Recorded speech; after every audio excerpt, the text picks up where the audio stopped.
Hello, and welcome to Words Out Podcast, where we tell you what's up and what's out in the world of poetry. I'm Sammy B. And I'm Kenny KP Walker Jr. And this is You Ambition. already know, Ambition the Poet is in the building with you guys. Okay. All right, so we're in the room with Ambition the Poet. And I've known Ambition the Poet for more than a few years. Yeah. And we have seen a lot of Before things. pandemic. Before pandemic. Yeah. Way before pandemic. And I think I met you at the Willingboro open mic. Yeah.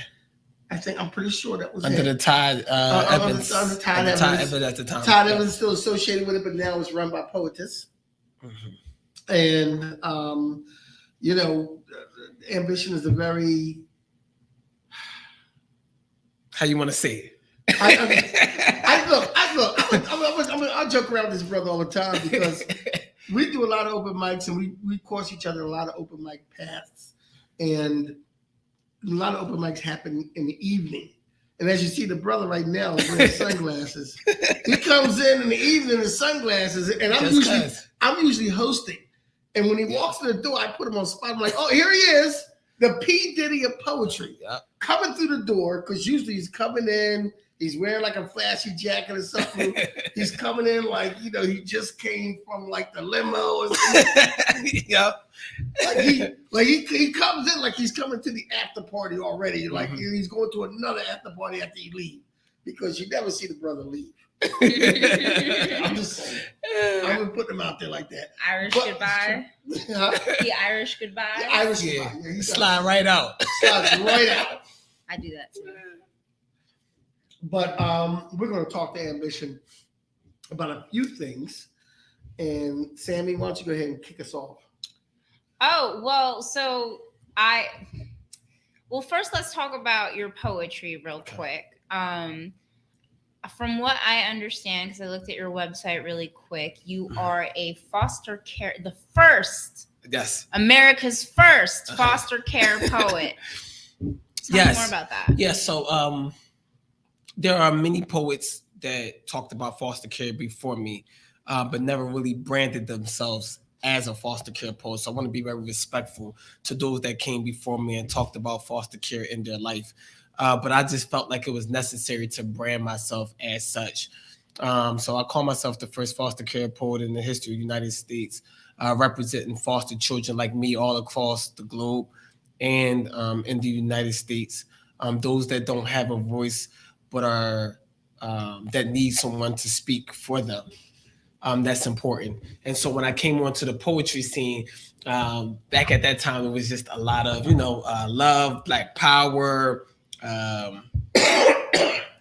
people that wanted to talk about the government, but there was just nobody at that time that was talking about foster care. And why would they? Because for the first time, they're hearing about foster care in the poetry space, the first time ever in their life. And so I knew how impactful I needed to be to tell my story and not shy away from that. Even though, sometimes it's not sexy, right? I mean, everybody in there talking about love, Black power, and then they have this kid coming in there yelling at them about foster care. Oh my goodness. And about passion and about being from Philly, but being raised in Jersey. And then, so it was a lot of explaining I had to do in this poetry scene, and people were just looking like, what exactly is this guy and what is he talking about? So that's just a quick short summary of who I am and what I've been doing. So, yeah. Okay. And so I understand that you have a new poetry book coming out. Yes. So this one is called Dating with Foster Care in My Bag. So when I first came out on the poetry scene, it was more about telling people who I was and, here I am and I'm a foster care and I'm a foster kid and I come from Philly and you don't know what it's like to be me. And now, you don't understand me. Now I've been in the game. I'm getting older. I'm not as active. I'm not as, how can I say, energized. I'm more relaxed. I got more things happen. And, a lot more healing has happened over the years.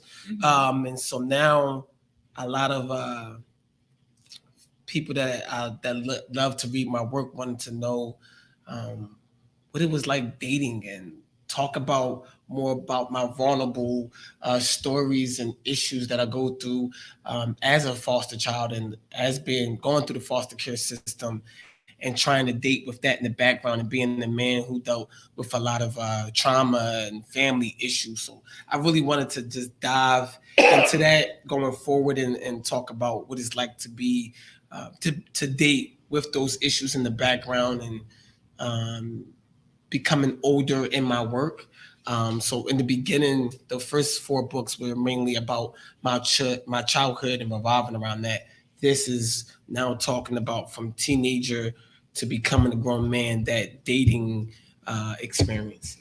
So I guess my question is like, when is this more about like you dating as someone who was a foster, like, is it like, okay, so it's not like a book for like parents who, you know, I don't even know. Right. I No. honestly, I don't Yeah. know. So no. Yeah. It's not like a self-help book for Right, parents who has right. a foster child that wants to date. No. But it is what I'm saying in the book, and as it comes out and the work starts to come out, this is what it's like to date from a foster care perspective and how that shaped my viewpoints and how it shaped the way I felt at the moment.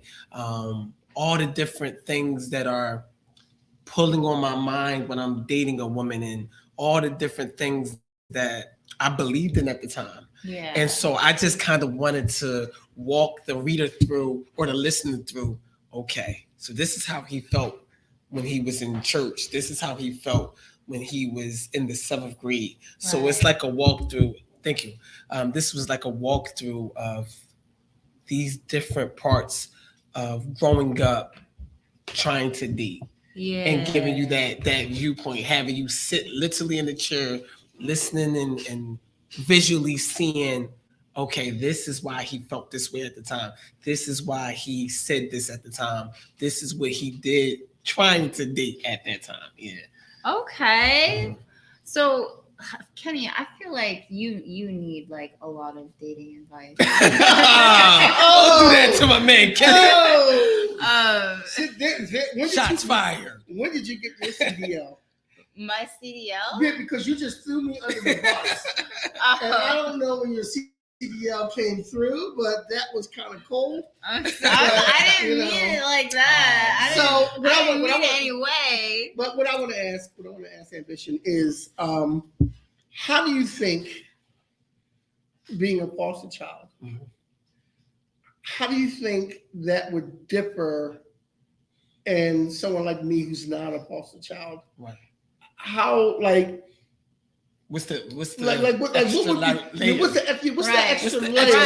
Yeah. Like, is that because, you know, being a foster child, you know, as opposed to someone who, you know, had their parents or whatever, you know, a foster child is more needier for that attention? Yeah, it's possible. Now, none of this is, I don't want to talk like I'm a scientist and everything is definite. So I want to be clear there.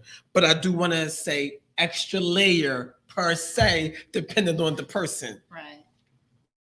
Kenny would date the same girl that I would date. Hello, my name's Kenny. Hello, my name is Brian. Right now, here's the difference between when me and Kenny would technically date.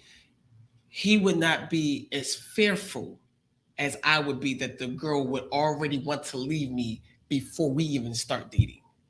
You haven't met my That's ex-wife. already.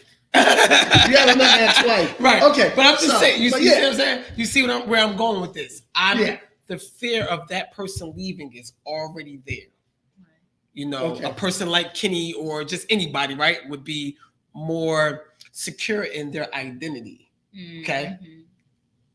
For me at that time growing up, absolutely not. I'm not even sure of who. I don't even know at the time if we're both dating. Let's say me and Kenny both dating in high school. I'm not even sure of what my mother looks like yet. So imagine dating and you don't even know what your mother looks like yet. You're trying to date. You're not even sure of if you have 2 siblings or 6. Yeah. So our perspective in dating, we're dating at the same time, but as a foster child, you always have these extra layers, depending, of course, of who you are at the time and your Right. healing. So those are the differences, I would say. The self-identity crisis where I don't really know who I am and I'm just making it up as I go along, right? Yeah, Yo, yeah. I'm a suburban. I'm from Sicklerville. I'm lying to the people, and then really, I'm really a poor kid from North Philly. But I have to pretend like I'm from Sicklerville. But when I first moved to Sicklerville, people are like, the way you dress, the way you're talking, and the way you look, you're not from this area. Yeah. You're from somewhere else. We Yeah. know it, but we can't prove it. So imagine dating a girl and you're trying to tell her you're from the area, but she could tell the way you talk, the way you move, you're not from here. Yeah. And you have to go through that. Oh, and by the way, you look a little young. Your mom looks a little old. Is that your mother for real? Because the age gap is a little interesting. And so imagine dating where your folks don't look like you, neither does your siblings, and you're trying to explain that to someone you're dating at 16 or 17. So that's just quick examples of what the difference would be as far as the extra layers are concerned. Yeah. And I actually really related to a lot of what you were saying. So I'm not a foster child, right? But I do have something called borderline personality disorder, and it has a lot of like those similar feelings, like feelings of like I don't know who I am, I can't like perceive myself, so I have a really hard time with it.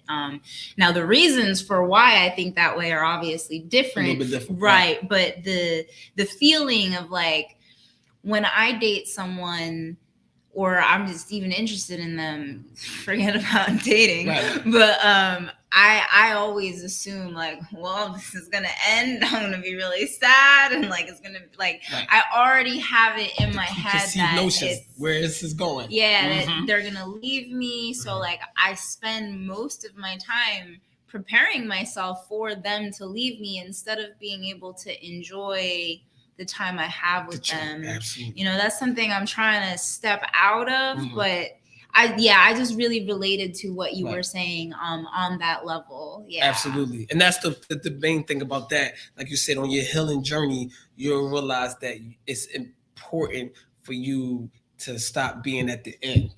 Right. And then be at that beginning, present. Because the mind, once it says this is going to end, we are literally manifesting what we believe anyway. Yeah. So you're starting to do things to make it end. Right. Instead of saying, this is going into marriage, or this is going to literally to the end of my time here because I want to spend the rest of my life with you. Instead, your mind and your actions is saying, yeah, this is going to end anyway. So you find yourself saying stuff like, yeah, you know, it doesn't matter how you feel because you're not going to be here in the future anyway. I could just tell, or you know what, this ain't going to really work out. So you know what, I'm done. And I already know that this is not going to work anyway. Like you're saying, you know, what you're thinking anyway, right? Yeah. So it's very interesting when I was on my, you know, still on my healing journey and getting better at it. But just knowing my perspective and my belief of the end before it even happens is causing a lot of damage with all the different souls I met. And that's not just dating. That's also just in friendships as well. So it was impacting friendships as well. So yeah. Now, I guess to another effect from that could be the fact that, you know, being a foster child, you don't know who your father is. So you don't have that person to teach you, this is how you treat a woman. This is what you do. Correct. This is how you don't have that role model to look up to say, I hold the door open for her. I do this. Right. I buy roses. If she's mad, don't poke, don't poke the bear. Right. And so I guess that would have an effect on it also. Absolutely. And I could see what you were saying about your condition. Yeah. And you were saying about foster child. I think in a way, dating for me since I got divorced is kind of like the same thing. You're not going to be here. Like I'm never getting married again. There's no such thing as forever. I tried that. It didn't work. I tried that. It didn't work. I'm good. Let's go. Right. And it was so funny. And this is, Kenny, I'm glad that you brought that up, because this trauma thing for men is a lot deeper, and it doesn't always have to happen in childhood. And so what you just alluded to is trauma, but now I'm older and I'm saying, yo, forget it. It didn't work out, but I'm being honest with you. The same thing is for you as we tell it to ourselves. It is when and is how we have to fight that particular manifestation that we're already doing in our mind. And that could be impacting the way, like you said, if you're talking to a particular woman, your views and the way you speaking are literally connected to what you already believe. And so you're not getting the maximum opportunity because of pre-thoughts. Saying it nicely. and I learned it, and I was like, yo, I'm like, wait a second, you're saying because I'm already thinking about the end, that's why I'm not taking anybody serious. Like, absolutely. And I was like, oh, how many people I have to tell to remove their thoughts before it even happens? We're literally playing in the future, and we're hindering our present. And that's when it made sense to me, because most people would come to you like, oh man, the reason why it ain't working out for you is because you don't da-da-da, and they're kind of talking to you from a they know you perspective.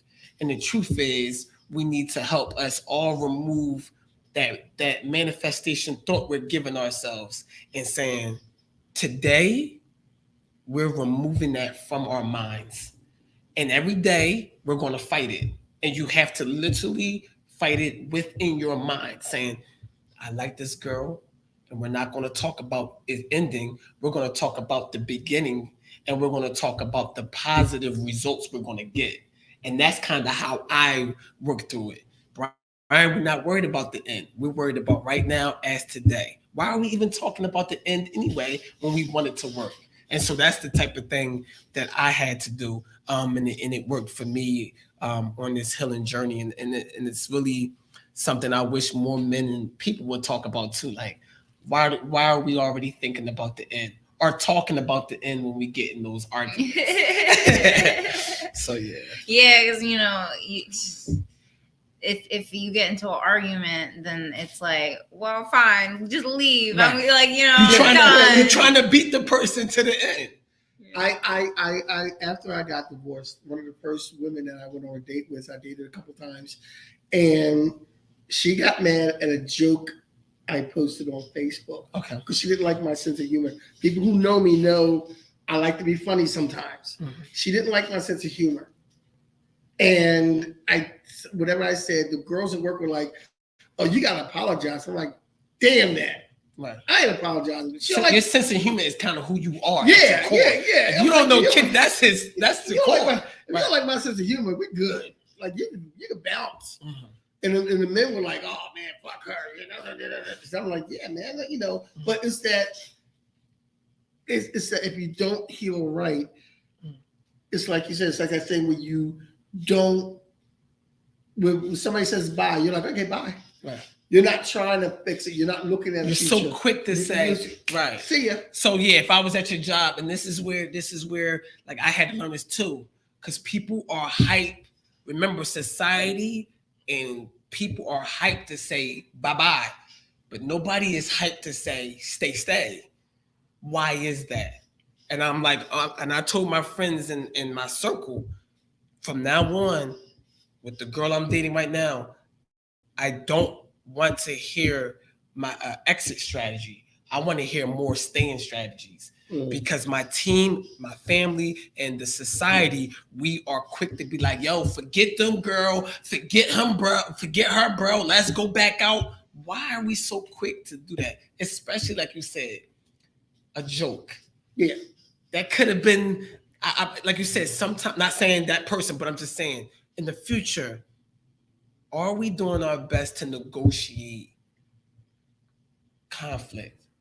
If I got a conflict and it's over a joke from years looking back on it, will it make sense that no, not really? Yeah, and I think at the time when we're in a moment of conflict with a partner we're dating, we think it's big. But then 3 years later, you be like, yo, why you broke up with that one girl? I don't even know at this point. Yeah, It's so small. Yeah. And I think that's what I coach my team and my friends. This is what we're doing. Strategies of stay. Now, if it's ridiculous to stay and it's harming myself, absolutely. But these little intricate, moments of disagreement on, let's say, jokes or, viewpoints that can really be hashed out and doesn't impact the overall direction of a relationship. Absolutely. Let's work that out, babe. I'm sorry. I didn't know how you felt. How can my jokes not offend you? What parts of jokes offend? Just use an example, not saying you, but what is it that I can do to be better to you and that you can be better than me? And let's talk about that. Because oftentimes we going straight to like you said, we going straight to the exit. You don't like what? Yo, they go to the door. Yeah. They go to the door. I had, before I got married, I had one girl came into my apartment, and people know me, know I'm a big comic book fan. And in my bedroom, I had comic book posters, and she walked in my bedroom and said, "Oh no, these are all these comic book posters. They got to go." And I looked at her and said, "Baby, you go before you got it all twisted. Right. You go before but before we move on, I want to give a couple of PSAs. Number one, we would like to let you know where we're filming from. We're filming from the Lair Gallery in Oakland on the White Horse Pike, 916 White Horse Pike, Oakland, New Jersey. The Lair Gallery is available for venues. It is a venue that's available for different events. Please come check out the Lair Gallery.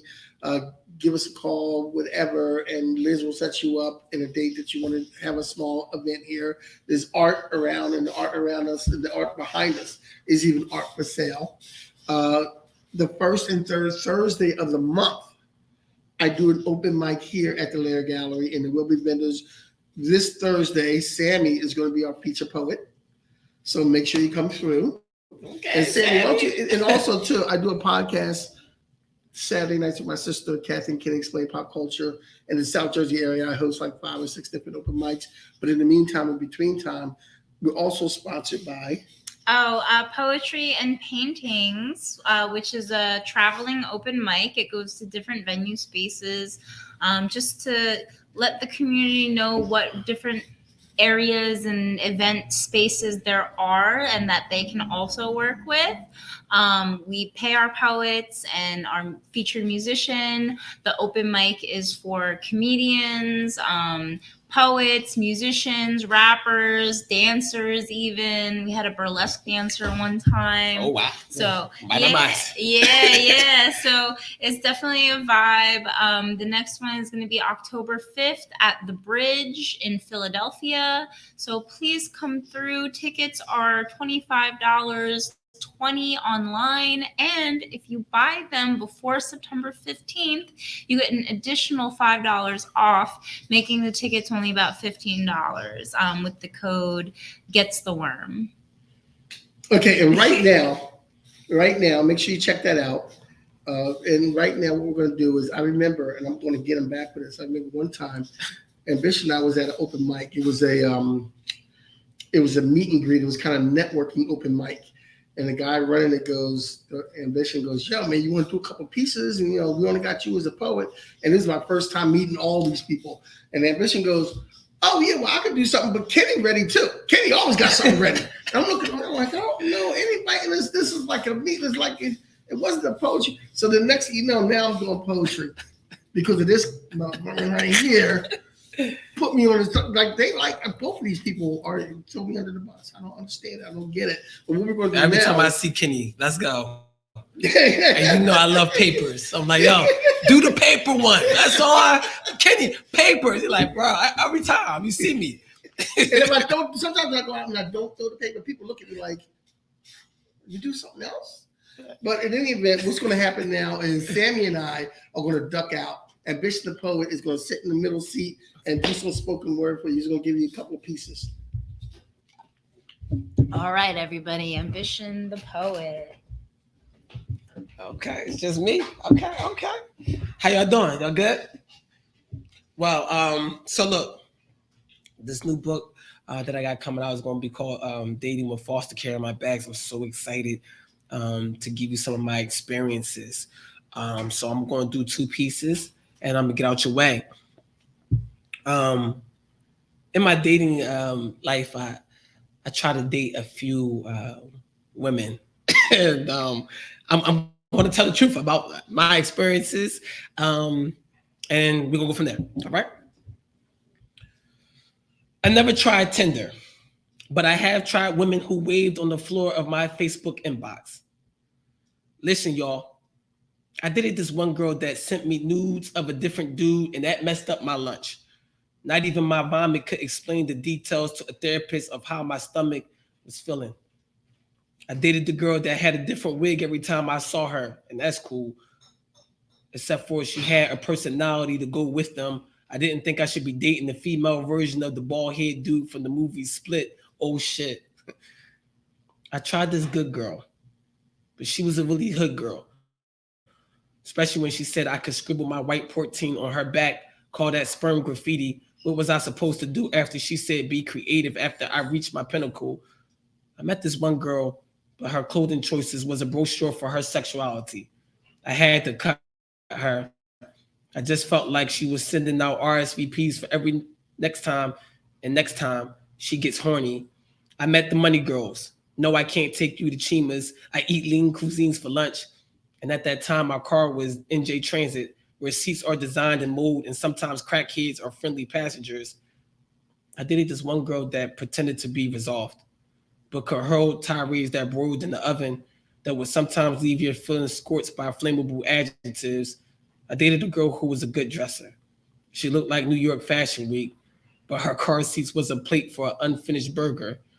I thought that was her car, not a dumping site for empty McDonald's. Still single. I even tried to date a smoker. Breath smelled like unempty ashtray. Not even Bath and Body Works can handicap that. But here I am, still trying to date. So I wanted to be honest about that. And thank you for the snaps in the background. Appreciate that. Um, so my next poem is Am I a failure because I'm single? Um, so I really wanted to give people a poem from the 30 plus perspective. And sometimes we feel like we're a failure because we're over that 30 hump and everybody's asking at the Thanksgiving dinner or the Christmas gathering, why are you still single? To the people who made me feel like a failure because I was 30 plus and not married. When you are single and 30 plus, a mother's question, when are you going to get married, feels like dumbbells falling on pinkies. No kids, no marriage. I guess I'm the black sheep who keeps hiding in the slaughterhouse of uncomfortable, but no one noticed the bleeding from the paper cuts from turning the pages. I keep getting stuck on the chapter of the girl that didn't work out. I was never ready for marriage. My immaturity would have carried my rotten modesty. Plus, I would have been embarrassed by the smell of zipped up bags of slashed hope. See, nobody knew I spent Friday nights binge watching Kevin Hart, while depression left his laugh on my pillowcase. Forced smiles are good for big egos, but are so small in the enormous complexity of happy.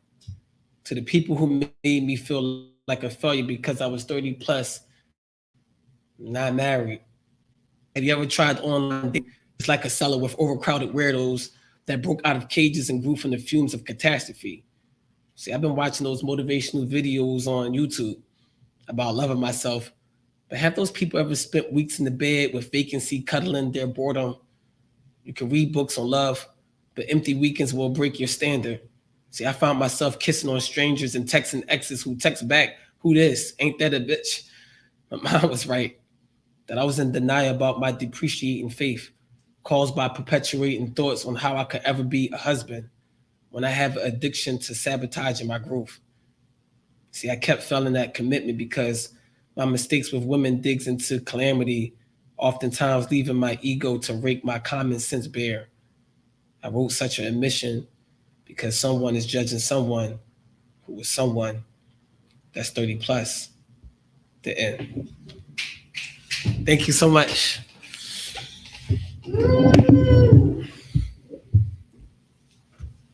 Come on back, guys. Woohoo! Okay. Thank you so much for that read. Thank you. Thank you. But I'm going to say one thing. If you ever see Ambition live, he always starts off with, well. And he didn't do that today, Yeah. but usually he starts off with, well. And he goes out, he's kind of like, a few poets do this on the scene, Lost Child, Ambition, myself, and we're kind of interactive. Like you can't really hold us at a mic for too long. We didn't touch the whole because we venue. We go out, Paradise is like that, Faith Money is like that. We go out places. We can't just, but in any event, let's hear for Ambition the Poet. Thank you. Nice job. Now, what I want to bring up is what we usually do. I'm going to have it of this, and we asked our guests like an off the wall question. Okay. So we asked them something kind of like, out of the box. Okay. So you are sitting on a park bench. Okay. And 3 people come by on that park bench. Okay. Alive or dead. Alive or dead. Okay. What 3 people are coming to that park bench? And what are you talking about? Okay. TD Jakes. Unbelievable. TD Jakes. I'd give my people first and then what we're talking about. I would do TD Jakes first. The person that died, Conan Doyle, the person that wrote Sherlock Holmes. I'm obsessed with Sherlock Holmes. I don't know why. A lot of people don't know that about me. And my last person probably would be there's so many people that I would like to add in there.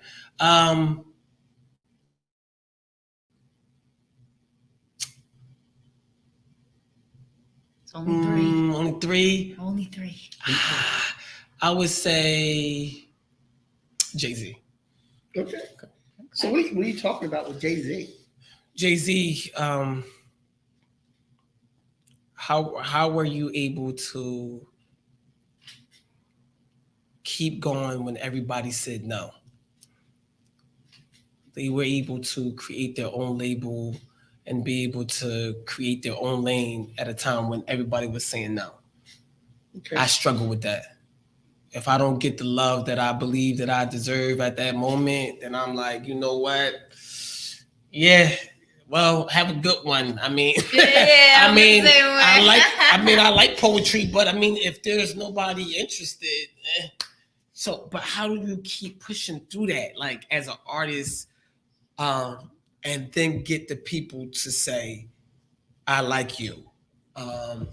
Because there's this stage as an artist where like nobody cares, and then you gotta kind of almost convince them, and they did a good job at that. So, and then being, like you said, being good at business. So I would definitely talk to them about that. Yeah.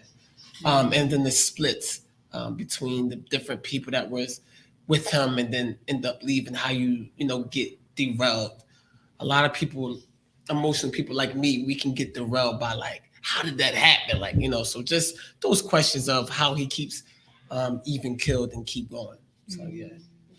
And Doyle? How did you even come up with the Sherlock Holmes? Like, I love that. And the thing about Sherlock Holmes that is so intricate and detailed is the chess that the author is playing with the way things happen. It is so technical. If you read the readings, they are so good before their time. I just wanted to sit down and why, how, and how can I become a writer with that, and tips on, becoming a great writer. But I want to play chess with the reader as they're learning more and more about the particular story that I want to write. So I just think that is amazing. The Sherlock Holmes creator, I would definitely want to meet. So do you feel like he influenced your writing a lot then, would you say? Yeah, like I want to. So what's interesting is when I read Sherlock Holmes, my mind is sparked through the different words and the way the detail of the writing, and it helps me as a poet. Literally, as I read the Sherlock Holmes writing, any poet that's out there, read the Sherlock Holmes writings, not the Homework new ones. assignment. Yeah, not the new ones, the old ones. And a lot of people don't. They always ask you, Brian, how do you get the right? I'm like, I study the great writers of history, and that is amazing. So, I will say, watching the Robert Downey Jr. movies does not count. You have to read the you book. got to go back. Yeah. Yeah. Gotta read the book. You got to read the book. The book is, you got to read the book. The book is unbelievable as far as writing. And T.D. Jakes. I was down a lot in my life, and there was a point in my life where I didn't really want to be at church. A point in my life where I was being rude and ignorant to women and some family members. But TD Jakes on the Word Network, I would listen to, and that really, really helped me and pulled me through even to this day. Before I do an interview, before I perform, I listen to TD Jakes. It's like my mentor, dad, you know what I mean, through everything. And I listen to the way he breaks down things. So I would just talk to him on, I know I'm called to preach and speak outside of poetry, but how do I do it without being fake and a fraud? Even though I know I'm supposed to be preaching, but I don't want to do something when I'm still like sinning. So there's some difficulties. Difficulties there about being real. And I can't be a fake. And so I want to be able to do what he's doing for the church, but for foster care as well. And like you said, catching fire. How did you just get up from West Virginia, and then go to Dots? You wasn't scared about that? So those different questions that could help me on my journey. Yeah. Now, I know a lot of your posts, we have a few minutes before we close out, a lot of your posts on social media, and I know personally you have, coached a few poets. Give me one good thing that you would like to tell new poets out there getting into the game. One good thing. Like one good thing you want them to do, or you think they should know coming into what absolutely we do. What we do.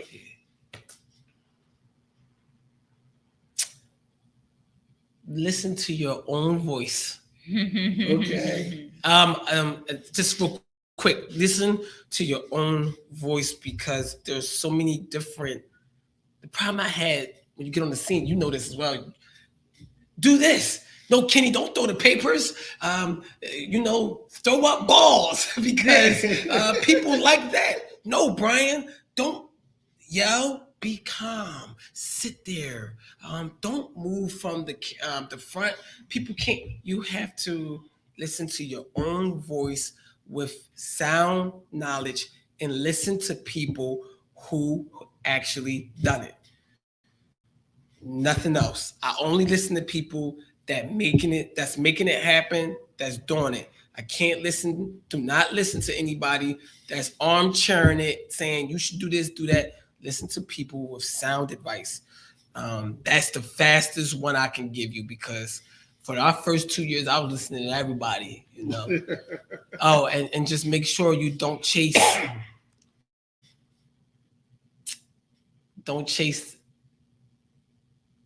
your destiny and your purpose. Do not chase names. That's going to be hard to do, because they're going to tell you that part. The future, you got to go meet this person that's featuring here. They're big. You got to be there. Oh, but in New York, there's another guy you got to meet. You got to go there too. Oh, but in Atlanta, you can't do it. Mm-hmm. You need to build your own brand, your own sound, your own voice, your own writings. And if you are consistent enough, the people will come to you, or you will meet those people on your path. And if not, people are making money and growing in their art without meeting the people that everybody says they need to meet. Right. So that's just a quick, the Right. greatest things I But learned. you know, and the pony on that, I was at an open mic with, and I've told the story before. I think I don't know if I've told it here. I was at an open mic with Lost Child, Okay. and one of the guys, one of the younger poets, got up and go, you know, I like to give a shout out to the OGs in the room, and me and Lost Child were like, who the OGs? Oh, that's us. and after the open mic was over, a lot of the young poets came up to the Lost Child line and were like, you know, how do you get to be like you guys? Like, what journey did you guys take? And I'm like, oh, dude, just do you and keep doing it. Right. Like, just do you and keep doing it. Like, you're going to get better with practice. You're already good. You're going to get better with practice. And you're like, going to meet people. Yeah, you're going to, yeah. But just be you. Just be you. And because keep doing it. If I see Kenny doing something different, it just would not be. It's like, what you doing? Well, I'm trying to, don't do that. Or he see me, like he said, he see me today, not really walking around because we're in a podcast setting. Yeah. But if I was at a venue, open mic, he expect me to walk around, interact with the crowd, because that's my brand. If you see me doing what I just did, right, just a few poems ago, at an open mic, that is not my brand. My brand in performing is way different than sitting and just talking and doing it because we're talking. So my conversation, I had conversational poems at that, you know, this particular energy. But if he saw me out at an open mic and I was like, you know, I wanted to really just talk about these poems, he'd be like, "Babe, Bishop, what's going on?" I mean, yeah, I'll be like, what's going on? No. I thought you was going to do the well. Is he high? Yeah. Oh, he must be, something's not right. He must be drunk or high because he's just sitting there. He ain't really moving. Right. But, so no, I come with your brand and just keep doing it, getting better. And one thing I would say too, keep studying too. Yeah. Some poets and people, they get to doing poem and then they stop studying writing. Yeah. They stop studying perform. Why are you doing that? You need to keep up. You need to be up, and you need to understand technology. Don't get mad because it's another platform. No, you need to understand a StreamYard or a Zoom, wherever the technology is. You're still being you, but you are adjusting to the technology of the future. Absolutely. All right. So with that being said, we want to thank Ambition the Poet for coming through here, and big ups to your book. When's the book coming out? I'm going to say February of 2024. Okay. I'm not going to rush it because it's a lot. Yes. It's a lot. I have a lot to say, and I will say this. Oftentimes we will rush it. I would rush it. Yeah. I came out with 4 books in 4 years. Absolutely not enough time to even let people enjoy my book. Yeah. Before they even, I'm like, I got another one. So you got to slow down. So this one is getting a little bit slower. I want to roll it out. I want to do a whole conference, different things around this. So yes. Well, you're right. What you said earlier, the older you get, the more like, okay. Yeah, I don't need to rush it. Yeah, it'll happen when it happens. Right. You know, it's like, you know, I'm not some young kid getting his first nut. It'll happen. Yeah. Calm down. Because everybody's like, where the book at? I'm like, calm down. No, I got to roll it out slowly. And a lot of y'all used to me like, you know, rah. This book and these performances are a little bit more, you know, they're more relaxed because women are one of these poems, and the people that are my fans, which are 99% girls, they want somebody to talk to them and, you know, be vulnerable and walk through the story. So I can't yell a dating poem like I would, you know, Revenge of the Foster Kid. It's a different. Yeah. So I have to let my listeners know for this particular book, the energy is a little bit different, slower, so people can understand what I'm saying and not be so threatened because people be like, whoa. You know, we had a conversation before we started, and you know what? That maybe that's what I'm taking it slow. All right, Kenny. Well, yes, you should. My approach is very slow. Not too slow though. Well, I can't. Because you gotta make sure. Because I can't. I don't friend zone. Kenny. My dating approach is very slow. All right, Kenny. Not just it is whatever helps you sleep at night. Okay. But sleep alone. I will say as long as I always say this, Kenny, there's a woman and she's telling you, and guys, take this. I get my advice. I don't talk to all men. That's weird. You want to be better at women and you're talking to men. No, you need to talk to more women. Yeah. Well, my best friend is a woman. My best friend is a woman. Right. And she tells me when I fuck up. She's right. Like, yeah, you fucked that up. Yeah. Don't do that. Yeah. Don't. But if this, I'm getting straight shooter vibes. So when straight shooters, women, you make sure you got different women telling you different things, because a straight shooter would be like, listen, do this, hurry, listen. I always tell, for me, I know I do. What you think I should do? As a woman, this is the type of woman I see it, you know, and always be open to the advice. For me, that's what I am. I'm an open listener. Before we get older, we kind of like, we do it our way. And I always tell people, if you're not successful, you should probably change course. Yes. Yeah. So you know, my advice to the Kennies or whoever, including myself, if you're doing something and you're not at a high successful rate, throw your plans out the window. Forget, oh, this is how I always used to do it.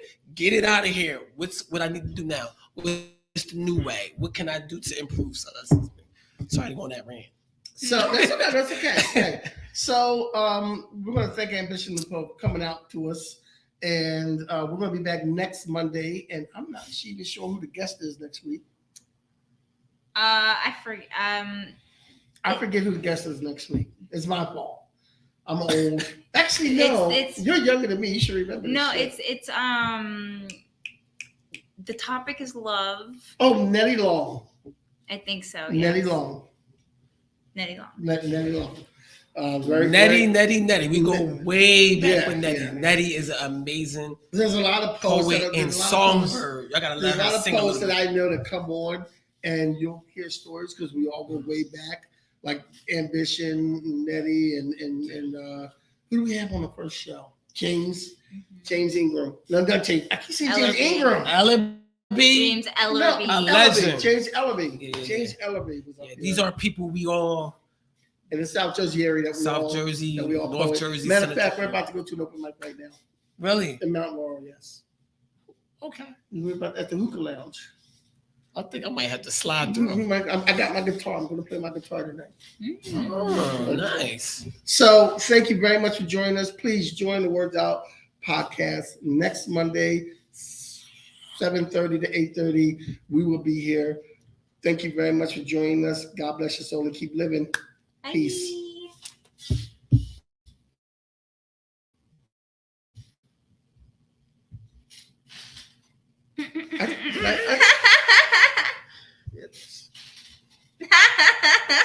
No, it's not.